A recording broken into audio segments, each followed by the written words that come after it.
दोस्तों, वैसे तो भारत में मुगलों का इतिहास बहुत ही शानदार और रोचक है, क्योंकि मुगलों ने लगभग भारत पर 200 सालों तक राज किया। लेकिन आज कहानी में हम एक ऐसे मुगल शहजादे के बारे में बताने जा रहे हैं जिसे मुगल सिंहासन पर बैठने का अवसर कभी नहीं मिला। इसलिए भारत के इतिहास ने भी इस व्यक्ति को जाने अनजाने में भुला दिया। कुछ एक्सपर्ट्स और इतिहासकारों के अनुसार 17वीं शताब्दी का ये शहजादा, जो उस जमाने में भी आजाद सोच रखने के साथ साथ एक महान विचारक और शाही मुगल परिवार में सबसे अनोखा व्यक्तित्व था। माना जाता है ये शहजादा सूफियों, ऋषि मुनियों और सन्यासियों के साथ उस जमाने में भी उठता बैठता था, क्योंकि इसे अलग अलग धर्मों में बेहद रुचि थी। इसका विचार था कि हिंदू और इस्लाम धर्म के बीच शांति और विभिन्न धर्मों की संस्कृति और फिलॉसफी में मेल जोल हो सके। लेकिन सोचने वाली बात यह थी कि मुगल शासकों में इस तरीके से सोच रखने वाला कोई तो था। इसलिए आज की इस वीडियो के माध्यम से इस मुगल शहजादे के जीवन से जुड़ी हर रहस्य के बारे में हम जानेंगे। और सबसे इम्पोर्टेंट बात, ऐसा क्या हो गया कि आज हमारे देश की वर्तमान सरकार शहजादे की कब्र को सीआईडी की तरह ढूंढ रही है। तो चलिए बिना देरी किए हुए वीडियो को शुरू करते हैं। सभी धर्मों और सभी संस्कृतियों का सम्मान करने वाले महान व्यक्ति दारा शिकोह हैं, जिनका जन्म 1615 ईस्वी में हुआ था। इनका जन्म आज से करीबन 405 वर्ष पूर्व हुआ था। ये अपने माँ बाप के 4 बेटों में से सबसे बड़े थे। बता दें कि इनके पिता मुगल बादशाह शाहजहां थे और इनकी माँ मुमताज महल थी। बचपन से ही दारा शिकोह का स्वभाव शांत और सभी धर्मों का आदर करने वाला था। दारा शिकोह अपने माता पिता का सम्मान करते थे, उनकी हर एक आज्ञा को हृदय से मानते हुए पालन भी करते थे। जब दारा शिकोह बड़े हुए तो उनको सबसे पहले पंजाब का सूबेदार नियुक्त किया गया। उस दौरान वो अपनी राजधानी में रहकर पंजाब के शासन का मार्गदर्शन किया करते थे। इसके अलावा दारा शिकोह एक ऐसे व्यक्ति थे जो सूफीवाद से काफी ज्यादा प्रभावित हुए थे।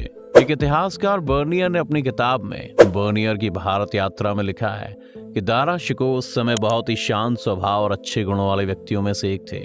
उनका स्वभाव बेहद नम्र था। लेकिन बर्नियर ने अपनी किताब के जरिए ये भी बताया कि दारा शिकोह को इस बात का घमंड था कि उसको सभी चीजों का ज्ञान है और उसे किसी भी प्रकार की शिक्षा और ग्रहण करने की जरूरत नहीं है। उसे सब ज्ञात है, वो सर्वज्ञ ज्ञानी है, ऐसा उसको खुद पर घमंड हुआ करता था। वहीं दारा शिकोह की अगर शिक्षा की बात की जाए तो उसने अपनी प्रारंभिक शिक्षा के रूप में कुरान, इतिहास, पारसी कविता और सुलेख का अध्ययन किया था। शिकोह ने बाबा लाल, सरमत कसानी, मुल्ला शाह बदख्शी और सूफी संत हजरत मियां मीर जैसे धर्म गुरुओं से शिष्य के रूप में शिक्षा प्राप्त की थी।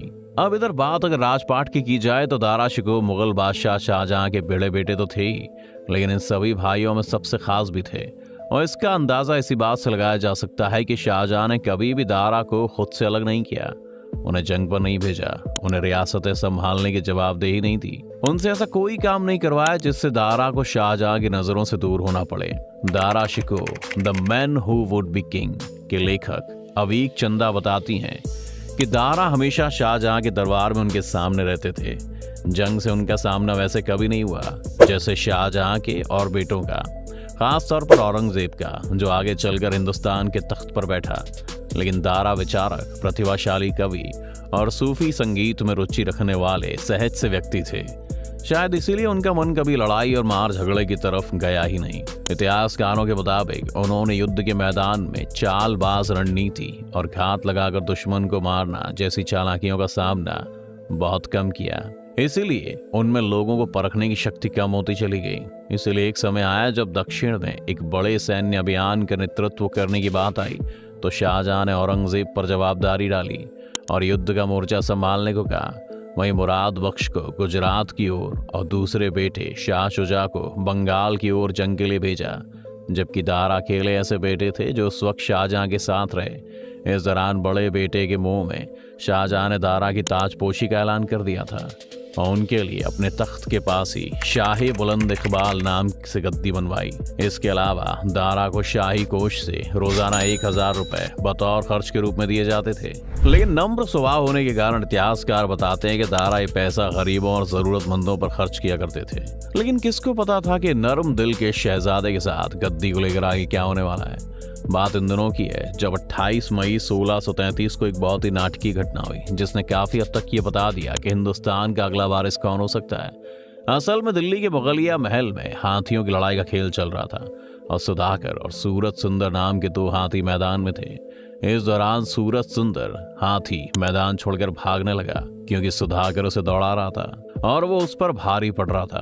तब तक दो भारी भरकम हाथियों की दौड़ से मैदान में हालात खराब होने लगे और देखते ही देखते अफरा तफरी मच गई। इसी दौरान हाथी भागते हुए 14 साल के औरंगजेब के पास पहुंचा और गरजने लगा, लेकिन औरंगजेब ने वहां से भागने के बजाय हाथी के सिर पर वार कर दिया और उससे भिड़ गया।